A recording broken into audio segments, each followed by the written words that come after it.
Day 9 of doing a LeetCode problem every day until I get a job. Okay, guys, welcome back. Today we have question number 771, Jewels and Stones. And guys, please do not forget to like, comment, and subscribe because we're trying to run them subscribers up. I'm trying to get to my first 1,000 subscribers. And I would appreciate if you guys could help me out with that. Thank you. And so today we have a difficulty level question of easy. So we should get through this pretty quick. Let's see what we got. It says, you're given strings jewels representing the types of stones that are jewels and stones representing the stones you have. Each character in stones is a type of stone you have. You want to know how many stones you have that are also jewels. Letters are case sensitive, so lowercase a is considered a different type of stone from uppercase a. Okay, so let's look at example 1. It says input jewels equals a lowercase a and a capital case A, and stones equals lowercase a, capital case A, capital case A, lowercase b, lowercase b, lowercase b, and lowercase b. And the output is 3. The output is 3 because we have 3 A's in stones, right? So in this example, jewels is both lowercase a and uppercase a. In the stones, we have 1 lowercase a and 2 uppercase a's. So that is 3 jewels altogether. Let's look at example 2.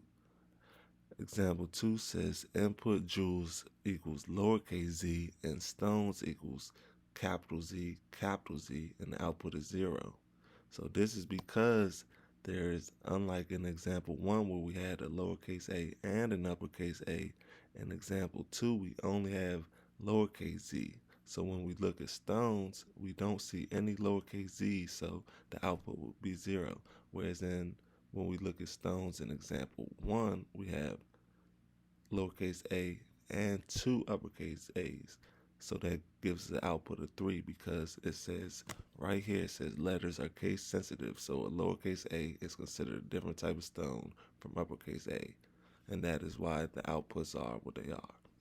So this is not that hard of a problem. It's not even a lot of code. So we should get through this. Let's get through it. It's not going to take that long at all. The first thing we're going to do is we're going to declare a variable called count.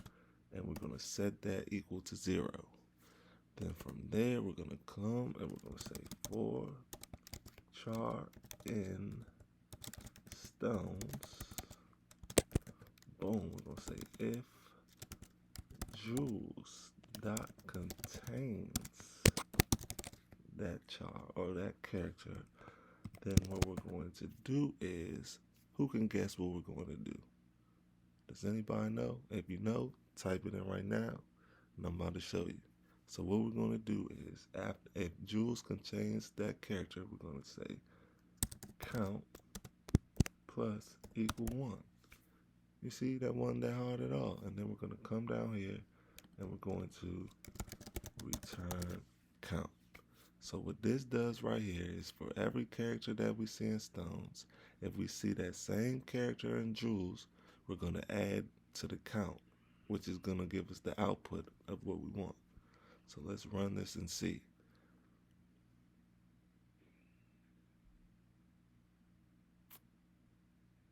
Ooh, and it's accepted just like that. Let's submit it and see what that time looking like. Boom! 3 milliseconds beats 74.48% of users in Swift.